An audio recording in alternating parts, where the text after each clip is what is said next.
Hello, thank you for joining us on Nationwide. I'm Ruth Aguela.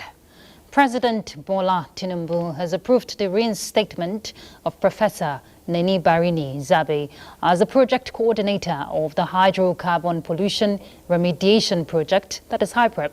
The president reached the decision following a performance review of the HYPREP project coordinator and concluded that the project coordinator is fit to discharge his functions in accordance with the regulations guiding the execution of the hydrocarbon pollution remediation project. A statement by the presidential advisor on media and publicity, Ajuri Ngelale, indicates that by this directive of the president, the reinstatement of the HYPREP project coordinator takes immediate effect. On security matters, security experts advocating adoption of non-kinetic approach in the ongoing efforts to tackle security challenges in the country.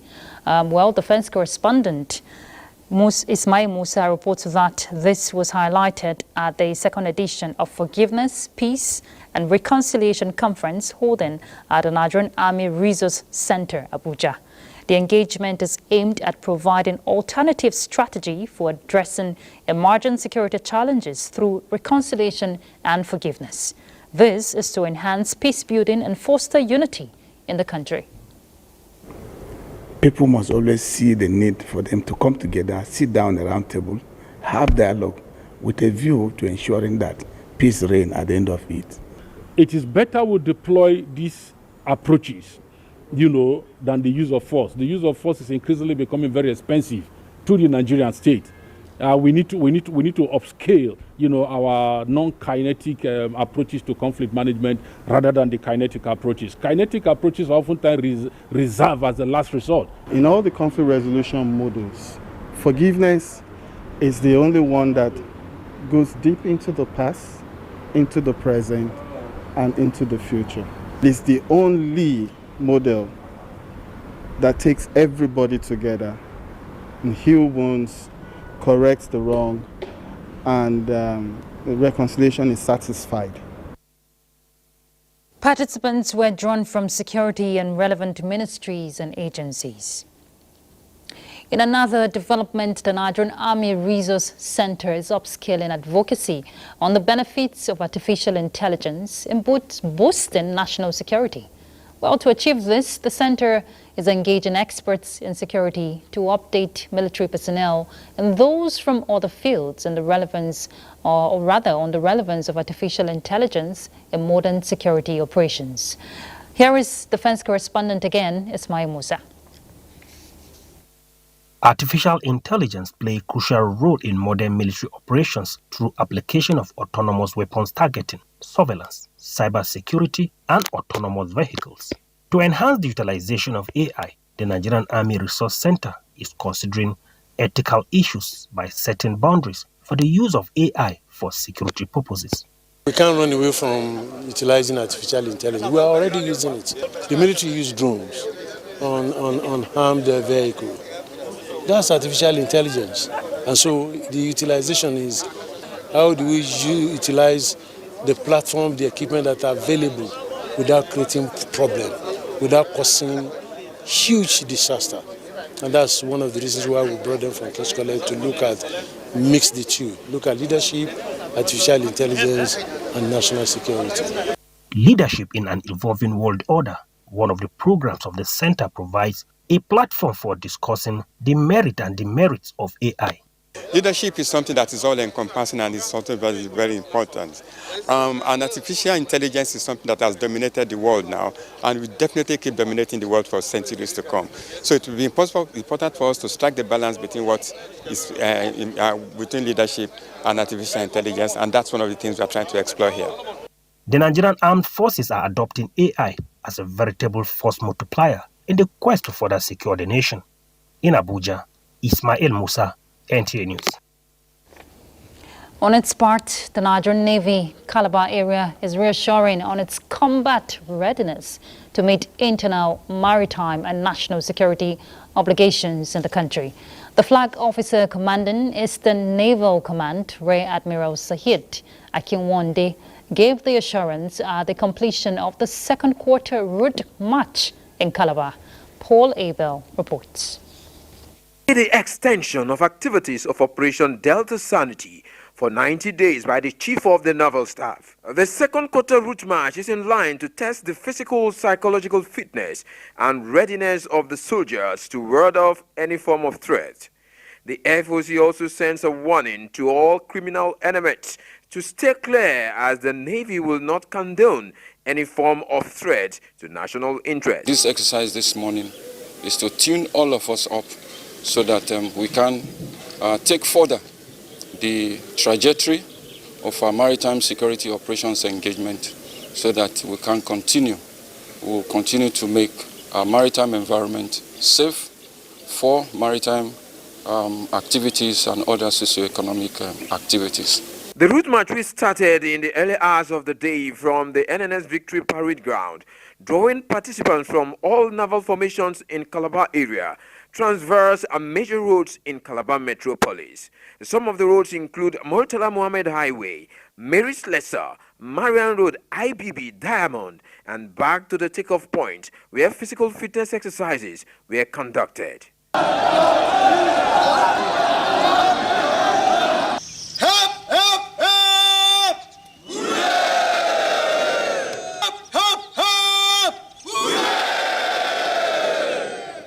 In Calabar, Paul Abel, NTA News. Key players in the security sector are advocating legislation that will engage women inclusion in peace, security, and national development. This is the thrust of a one-day public dialogue on the role of legislature in advancing women, peace, and security in Nigeria, organized by the National Institute for Legislative and Democratic Studies in collaboration with the UN Women, governments of Germany and Norway. Mohammed Rabiu Ali captures it all for us. For women everywhere, equality, development, and peace. The inequality and exclusion of women from peacemaking and conflict resolution processes is believed to be undermining efforts at conflict prevention. Experts at this dialogue agree hands must be on deck to change the narratives. If you don't engage women in all kinds of work you have in any society, you miss out on reaching the best results. Women have made significant strides in the security sector. Today, more women are being recruited into the security agencies than ever before. As Nigeria is currently developing this third National Action Plan on Women, Peace and Security, the need to engage the legislators in the development, implementation, monitoring and reporting of this policy document is critical. To many, the way to sustainable peace and development is by having effective gender mainstreaming. We all know the critical role that women play in the peace and security landscape. Their involvement in decision-making processes and peace-building effort is essential for achieving sustainable society. Who is a woman? A woman is a peacemaker. She is the queen of the family, and out of the family comes a nation. Very few women are involved in formal decision-making and resource allocation process. This is unfair, this is unjust, and this is not an equilibrium that we desire. At the end of the one-day seminar, it is expected that A workable solution will be brought forward from the engagement to improve on women inclusion in security and development matters. In Abuja, Muhammad Rabiu Ali, NTA News. In other news, Director General, National Emergency Management Agency, NEMA, Zubaida Umar, says strict monitoring of construction of buildings must be intensified by monitoring institutions to reduce the loss of lives and property occasioned by the reoccurring building collapses across the country. The DG NEMA stated this during an on-the-spot assessment of the St. Academy School building collapse site in Jos, Plateau State. Ilyasu Yakubu reports. The latest collapse in Jos, Plateau State claimed 22 lives and 132 others sustained different degrees of injury. The DG NEMA, who sympathized with the government and people of Plateau State, commended communities in the affected area for rescue efforts. So what we have done today is to take a rapid assessment. Once we get back, we're going to have the report, and then we'll know how NEMA can come in terms of intervention, be it medicals, be it food, for example. NEMA is there to assist in any way. The state governor, Caleb Mofwan, thanked the DG NEMA for the sympathy visit and promised to ensure adherence to building rules and regulations among the people. We will need to put in place and upgrade our building codes. People cannot just build anywhere, especially within the city center. Experts say many quacks have been empowered by the fact that regulatory bodies and relevant apparatus of government are unwilling or unable to prosecute and convict persons found culpable of professional ineptitude regarding incidences of building collapse in Nigeria. Ilyasu Yakubu, NTA News. If you reside in the Federal Capital Territory, you observe that in the last 1 year of the present administration, we've seen bulldozers been rolled out towards rehabilitating and constructing more roads in the city centre and across the 6 area councils. Well, while efforts of the Wike administration is being commended, there are calls for the administration to focus more on improving road infrastructure, especially in the hinterland of area councils. Here is our correspondent Tessie Omeri with that report. Abuja, Nigeria's capital city, is said to be one of the fastest growing cities in Africa, with infrastructure to enhance its development. Realizing the importance of road, the present administration in the FCT is sustaining the trajectory. Bulldozers and caterpillars rolled out across FCT to fix and construct more roads. When you hear that government is coming to an area, what they know them is they are coming to demolish. But it's very surprising that this time around it's a very heavy project. In fact, 2 projects in the community. While others are celebrating, others are seeking attention. Abuja is putting a new look now, but that is up there in the city. But we living in satellite towns, we are really suffering. Every traffic checkpoint in Cuba, where I live, must have potholes.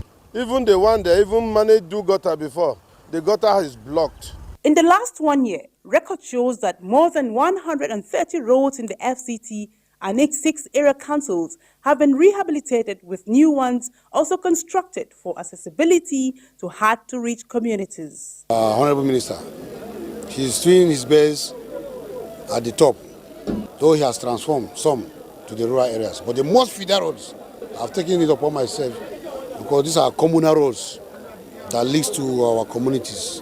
And secondly, these are where most of economic activities takes place. While some of the road projects have been completed and inaugurated, more new ones have been flagged off, including the dualization of Kuje Main Road and the very recent Kwaita Yebu Road in Kwali. I am Tessie Omeri, NTA News. All right, let's have Tessie join us live now. She's at the city center, one part of the FCT, to give us more information on the transformation we're seeing on roads in the FCT. Tessie, good to see you.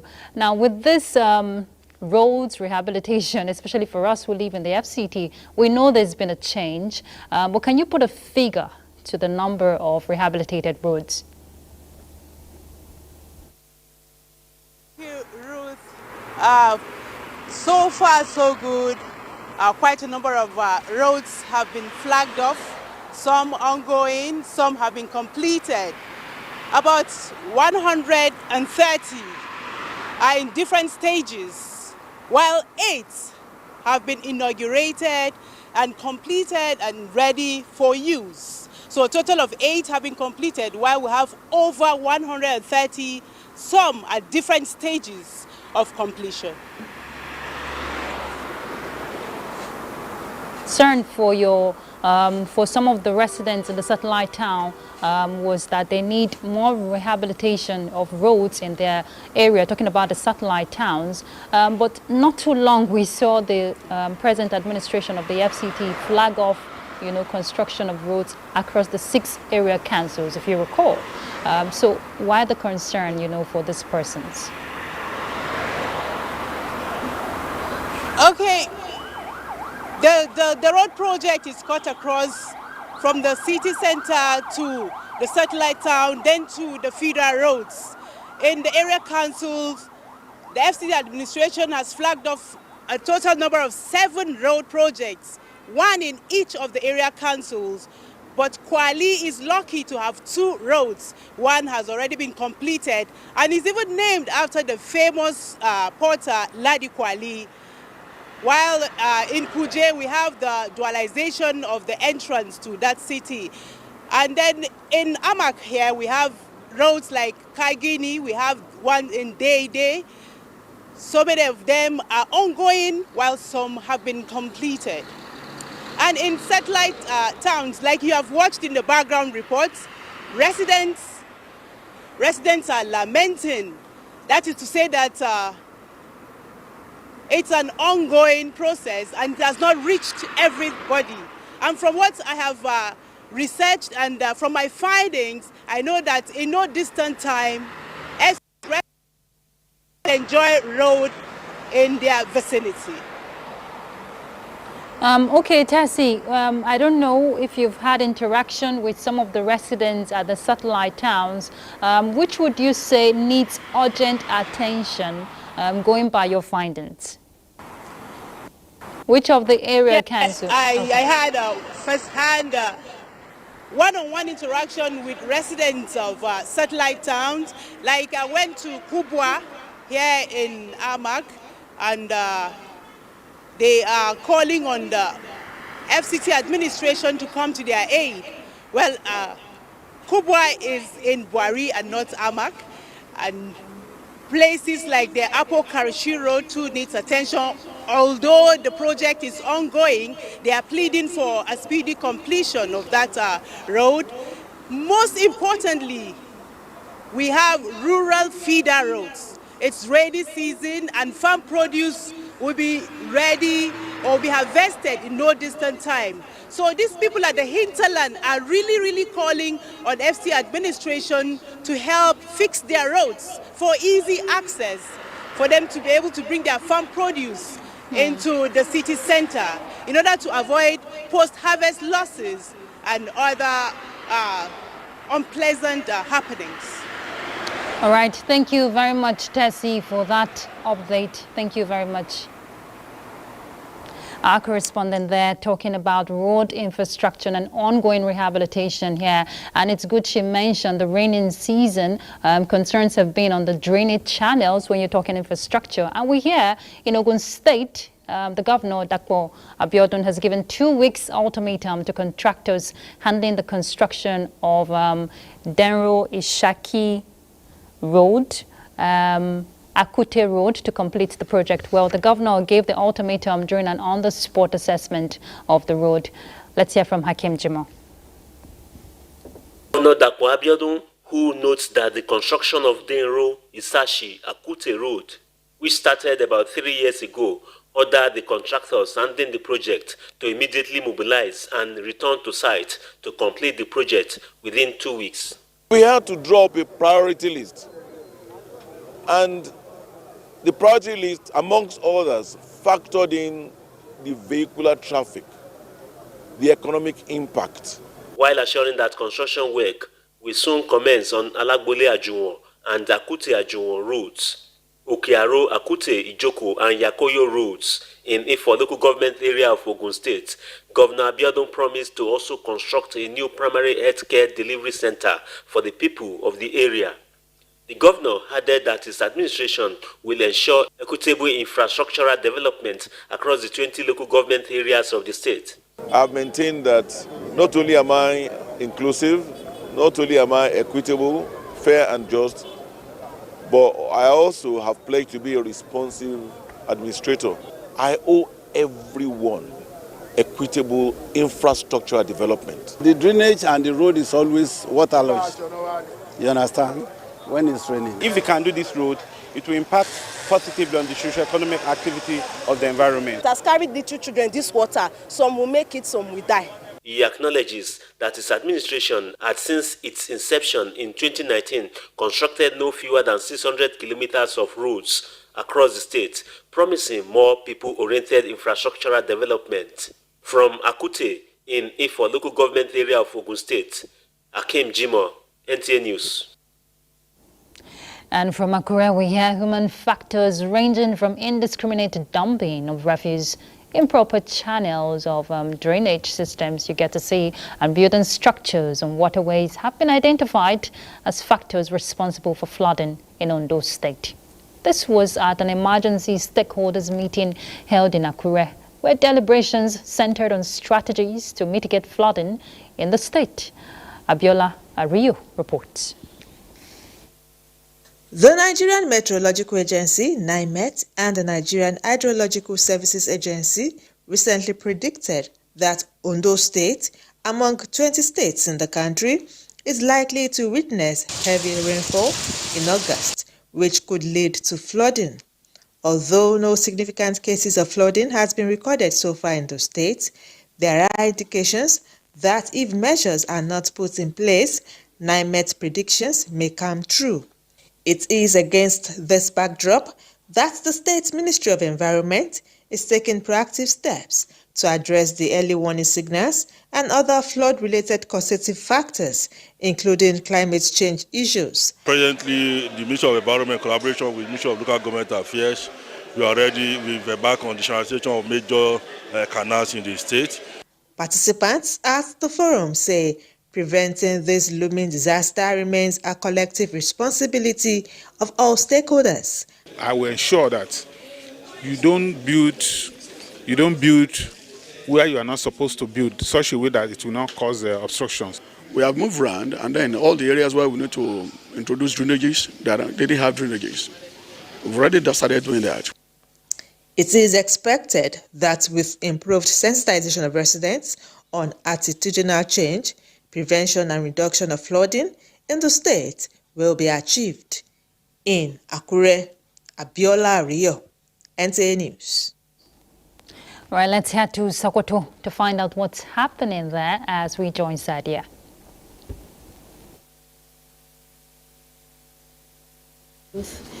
As part of the drive to reduce poverty at the grassroots in Sokoto State, about 60 women have been empowered with grants to engage in poultry farming through the Sokoto State Zakat Endowment Commission. Bashir Ibrahim Nababa reports that the Phase 5 of the program, called Kasbo, was flagged off at Takatuku community in Bodinga local government area. This was a flag off of the distribution of Kasbo Grant Program to no fewer than 58 women of Takatuku village and neighboring communities in Bodinga local government area of Sokoto State. Each beneficiary at this event was presented with 4 chicken and a crate of egg and 1,200 naira to practice poultry business, while others were supported with 24,200 naira each to buy the items. Chairman Sokoto State Zakat and Wakaf Commission represented described the gesture as a tool towards poverty alleviation and improving the living conditions of grassroots women in Sokoto State and by extension boost the economy of the country. It's going to help in reducing poverty at rural level among the rural women. Coordinator of the initiative, Amamot Yahya, enjoined the beneficiaries to make good use of the opportunity for others to benefit. We have seen a lot of achievement. They are really, really very serious. From Sokoto, Bashir Ibrahim Nababa, NTA News. Command of the Nigerian Security and Civil Defense Corps has commenced a 2-week training for private guards companies in the state for improved security of lives and property. The exercise is designed to ensure high level of professionalism and information sharing between the private guards and other security operatives in the state for better outcome. Correspondent Halil Muhammad has more. Section 3 of the 2003 and 2007 Act as amended gave the Nigerian Security and Civil Defense Corps the powers to register, train, supervise and monitor the activities of all private guard companies in Nigeria. It is in the exercise of this mandate that the Zamfara State Command of the Corps organized a training for 50 private security guards to enhance their professionalism and intelligence gathering. According to the state commandant, the participants were drawn from 34 private security guard companies operating in Zamfara State, being the first batch to receive the training. The message to the public is that I want to employ them to locate these licensed registered companies if they want to employ any male guards. Sani Mustafa, who noted that the training is designed to build the capacity of members of the private guard companies in detecting crimes and criminal elements ravaging the state, urged them to be disciplined and professional in their operations.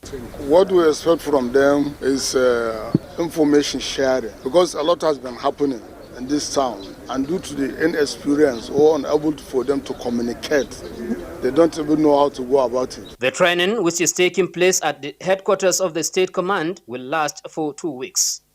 In Gusau, Halil Muhammad, NTA News. It's now time for some messages. Lagos is up next, right after the break. Next.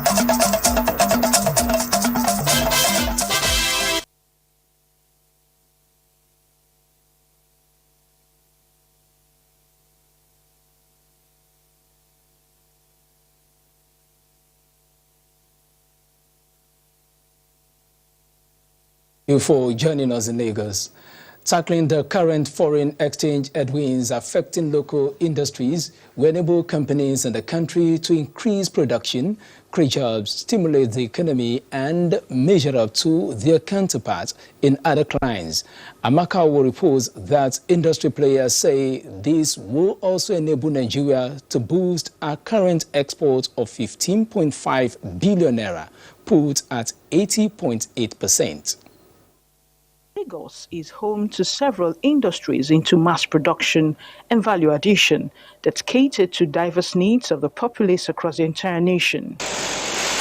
The Lekki Free Trade Zone, for instance, is an investment destination for foreign and local investors, with figures from the state government indicating over 50 billion naira investment in the last 1 year. Industry players believe that more collaborations from the government will enable local industries to thrive. We are expected to see a lot more independent power plants in Lagos in the near future, in addition to those that are already operating.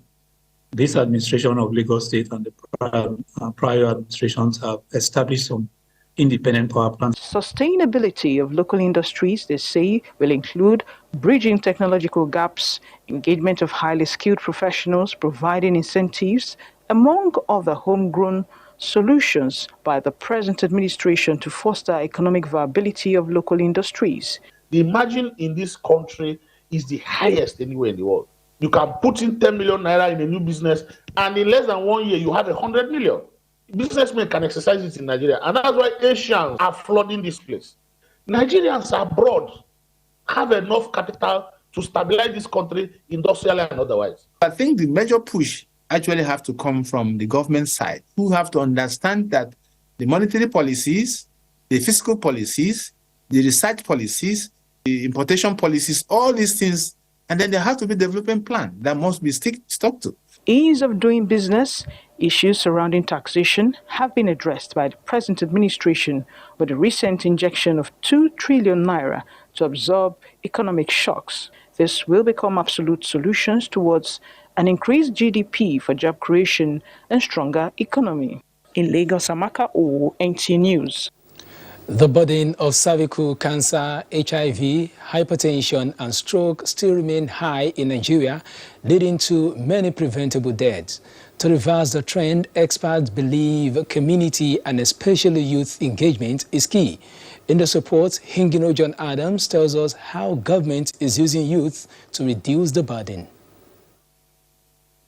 The clock is ticking. The world is more than midway into the Sustainable Development Goals target. With about 6 years left, a new Global Fund report shows that SDG 3 target of ending AIDS, tuberculosis, and malaria by 2030 is still far from being met. These diseases not only impact the health of our citizens, but also hinder our socio-economic development. Data from the World Health Organization shows that Nigeria contributes 25% of all mother-to-child HIV transmissions and has the highest TB burden in Africa, with over 361,000 cases in 2023, indicating 26% increase compared with 2022. 4 African countries accounted for over half of all malaria deaths worldwide, and Nigeria leads the chart with a prevalent rate of 26.8%. This is not sitting well with the federal government, as it has engaged relevant stakeholders to find solutions to the problems. The committee have come up with preparing a bill to change NACA to a multi-sectorial agency that will be able to coordinate the fight of HIV, tuberculosis, leprosy, and malaria control in Nigeria. Just last year, 2023, we had about 75,000 new infections of HIV in Nigeria alone, and about 45,000 people actually died from AIDS-related illnesses. With government's current commitment towards fighting the diseases, experts believe Nigeria will record remarkable achievement. In Lagos, Hingino John Adams, NTA News. That is it from Lagos. Nationwide, we continue with Ruth in Abuja. Thank you, Michael. And we have reports on health from Lagos. But just before that, reports just reaching us says Nigeria and the United Arab Emirates have agreed on the issuance of visas to Nigerian passport holders intending to travel into the Arab country. Minister of Information and National Orientation, Mohammed Idris, disclosed this after the meeting of the Federal Executive Council this Monday. We'll bring you details in subsequent bulletin. All right, let's turn back to health. Following the announcement of the outbreak of cholera, that was in June, talking about Lagos, the state government, we here have been putting measures in place to contain the spread of the disease, which has already claimed lives. Diana Ajali gives us a situation report. Recent statistics by the Nigeria Center for Disease Control, NCDC, indicates a rise in number of cholera cases across the country, with Lagos taking the lead. As at 24th June 2024, records from the Lagos state government showed that there were 579 suspected cases, with 43 confirmed and 29 deaths. Since the outbreak, many Lagos residents continue to throw caution to the wind, while some have adopted precautionary and preventive measures to stay safe. I started disinfecting my water, I've stopped using public toilets, and I always cook my food at home. I eat fruits, I make sure I wash them before I eat them. People are dying, vomiting, stooling, so as for me, I maintain my personal hygiene. To curb the spread of the outbreak, the Lagos state government has urged residents to support it by adhering to general hygiene practices and maintain good sanitary conditions. One of the strategies adopted is the free treatment for suspected cases at government health facilities to encourage patients to present early for treatment, while a unified effort to curb the spread of the disease in communities continues. We are going to make sure that if you are producing any beverage or any food for public consumption, be it a restaurant, a side street, a buka, a beverage, anything of the sort, or even distributing water, that you are subject to more intense regulation. Government is also embarking on massive public enlightenment and clearing of drainage channels to allow free passage of flood water. With its incident command structure and effective public health emergency operations center in place, residents have been assured that the outbreak is well under control, as government remains committed to protecting the health and well-being of its citizens. In Lagos, Diana Ajale, NTA News. And still staying on that issue, we join our correspondent now, Hingino John Adams in Lagos, to give us more information on that. Hingino, can you hear me? All right. Yes, I can hear you loud and clear. Thank you, Ruth. That Lagos State recorded more than 500 suspected cases of cholera and more than 40 confirmed cases. Okay, we seem to have lost the signal there. I'm sure she's talking about the tiger knot that kicked off the whole spread of the cholera back then. That was just June in Lagos. But I'm sure with what we've seen from the background report by Diana, measures are in place to curtail the number because we hear Lagos is leading that chart as of last report. So we don't know the present situation. But let's take a break. We'll be back with Nationwide. Please stay tuned.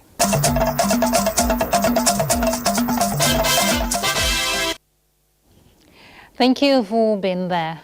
$10 million have been earmarked for a Train the Trainers project geared towards skills development in Nigeria.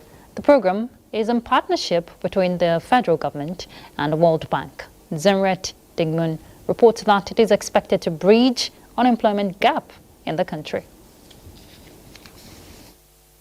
We are expected to utilize that to train young Nigerians to the extent that they will be able to get employment.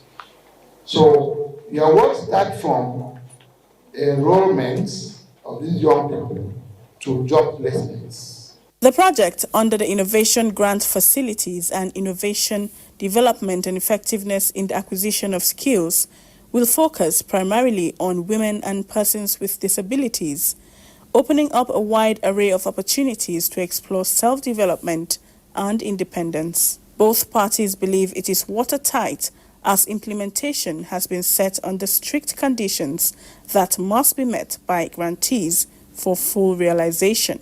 In Nigeria or everywhere now, without technology, we will not have any innovation. So we are using the technical or the innovation in digital innovation to create or to teach the youths. Potential grantees are ranked based on their proposals, and the top ones are selected for this training. So it's a very, very highly competitive process, and it is a very transparent process because it's not just one person that does the selection. It's a panel of different people. About 10,000 youths are currently being trained under the program, with an expectation of 50,000 more in another year. In Abuja, Zenret Digmun, NTA News.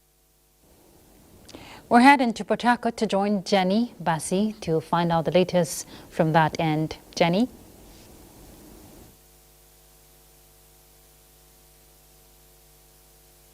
Thank you very much, Ruth. Governor Siminalayi Fubara says Rivers State government is poised to have a world-class healthcare system that will be accessible and affordable to the people. The governor stated this when he received the country representative of World Health Organization, Dr. Walter Kasadi Mulumbo, and his team in Government House, Port Harcourt. Osinachi Samuel reports.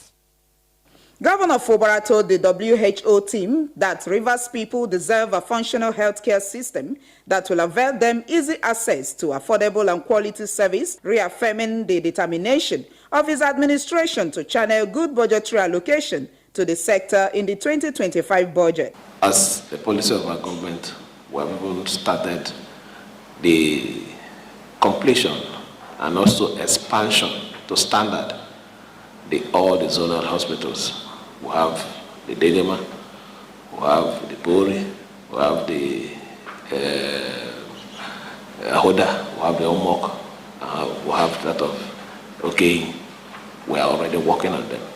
While appreciating the World Health Organization in implementing the health insurance scheme and the investment in the state's primary health care, Governor Fubara disclosed that he has ensured a timely release of the required resources to enable them perform as expected, and that has made the primary health care to be functional since he came on board. The country representative of the World Health Organization, Dr. Walter Kazadi, applauded Governor Fubara for his development initiative in the health sector. I would like specifically to commend you for some of the key achievements that have come to our notice, namely the reactivation of the task force, institution of state-owned partner coordination forum, the logistic support for outbreak investigation and response, the approval for passage into law of the River State Health Insurance Scheme just last January. The visit provided an opportunity to encourage the state to sustain the tempo in the counterpart funding for various health programs promoted by the World Health Organization. In Port Harcourt, Osinachi Samuel, NTA News. Teenage pregnancy has become a bane in the society. Sadly, the situation seems to be taking on a serious trend among teen girls between the ages of 13 to 18. Chidebere here in this report examines the phenomenon, which is raising concern among the populace. In those days, one musician sing very quickly. I'm not a musician. You never marry, Biggie Belle. Shame now they catch you, big shame they catch you. So, but now they don't bother. They gallivant everywhere, go to party. They don't even know the person they are sleeping with. Teenage pregnancy is one of the contemporary issues confronting most developing countries of the world. It has led many young ladies to their early graves as a result of unsuccessful abortions. The youngsters also end up dropping out of school, among other consequences. The baby and the child and the teenager can die during delivery. Their womb may be perforated. So many things may happen. There's a condition we call Asherman syndrome. Several factors have been attributed to the incessant increase of adolescent pregnancy in Nigeria. The factors include absence of good parenting upbringing, influence of peer groups, lack of sexual education, financial constraints, sexual assaults, religion and cultural belief, among others. If your child begins to think about, tell you more stories about the boy in his class, or the girl tell you about any way it is, just know that the person is responding to nature. Respondents say, aside the fact that this act is socially repulsive, it is also morally unacceptable. If you are arrested and you are brought to court on child defilement, they don't even give you bail. You are sent straight to correctional center. If we inculcate in our daughters those biblical principles, I think they will do better. Since the problem of adolescent pregnancy is multidimensional in nature, observers say there is therefore urgent need for a holistic approach in addressing this menace and supporting adolescent girls to realize their potential. In Port Harcourt, Chidiebere Onyia, NTA News. Continues with Ruth in Abuja. Thank you very much, Jenny. 500 civil servants from 154 ministries, departments and agencies in Niger State are undergoing ICT appreciation training in line with the digitization focus of the present administration. Dauda Mohammed reports that the initiative, which is expected to be held in batches, is aimed at promoting personal development of staff and also ensure effective service delivery across MDAs in the state. The creation of the Niger State Ministry of Communication, Technology and Digital Economy by the present administration is in line with global trends of digitization in the workplace. To keep up with the trend, selected staff in the civil service from MDAs in the state are being trained in ICT for both official and their personal development to aid effective service delivery. Niger State Governor was represented at the event. Most of the technology we're deploying have to be mobile responsive. So even if they don't have laptops, they will be able to use their phones to deliver. Now we are going to focus more on skill-based training, things they can use both for work and for their private lives. With the digital transformation ongoing in the state, they will now be forced to comply, and gradually that way adoption would increase. State government is going to issue of e-governance. And when we are talking about e-governance, we are going to issue of technology. The civil servants are expected to go on for self-development. Participants are appreciative of the opportunity to increase their knowledge of ICT. Towards the ending of this program, we expect most civil servants, most especially the ICT staff and the non-ICT staff, to be duly equipped. Whatever knowledge we acquire here, we will be able to apply it to our daily work in our offices. The training program is expected to last for 1 week. In Mina, Dauda Mohammed, NTA News. From Kano, we hear the Kano State High Court has granted the prayers of the State Attorney General and other parties seeking to restrain Emir Aminu Ado Bayero and 4 others from presenting themselves as emirs. In the case before Justice Amina Adamu Aliyu of Kano State High Court between the State Attorney General, Kano State House of Assembly and its Speaker against the 5 deposed emirs and others. In its judgment, the court affirmed that Kano State House of Assembly has the power to amend or make laws, and the governor has the power to assent to the law. The court also granted that the emirs are deposed and therefore are ordered not to present themselves as emirs, that they should also surrender all movable and immovable property that belongs to the emirate councils to Kano State government. The court also ordered all security agencies in the state to respect and abide by the Kano Emirate Council Repeal Law 2024 and ensure its compliance. All right, let's head to just quickly to meet Belkisu for a report.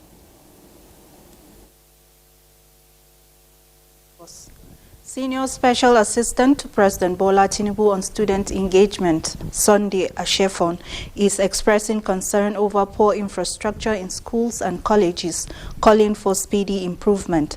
This was during a visit to St. Academy Secondary School, Jos, whose building collapsed recently. Ijoma Ozomina reports. Senior Special Assistant to President Bola Tinubu is in Jos to condole with the government and people of the state over the recent building collapse, which led to the death of 22 students. While in the school, the Senior Special Assistant calls on government to put in place stringent measures and policies against mining activities around residential areas. This kind of environment where mining activities, I don't think, waterlogged, and I don't think this kind of structure should be erected here. And again, the foundation of this class was just one-story building. And, imagine turning into 2 over the night is one of the causes. This, to me, I want to call on the government to really enforce law. Buildings like this shouldn't be approved. Sunday Ashefon also visited victims of the incident at the Plateau State Specialist Hospital, Bingham University Teaching Hospital, as well as Our Lady of Apostle Hospital, Jos. Sympathize with the government of Plateau and the entire families of the deceased and those in the hospital. Visited 3 different hospitals this morning to check those who are still there. During his visit to the State Commissioner for Education, Secondary, it was agreed that, going forward, any school that does not meet the required standard in infrastructure will be demolished. In Jos, Ijoma Ozemena, NTA News. Abuja for the continuation of Nationwide. Thank you, Bilkisu, and this is where we say we're ending Nationwide. Thank you so much for your company. Do have a beautiful evening. I'm Ruth Aguilera.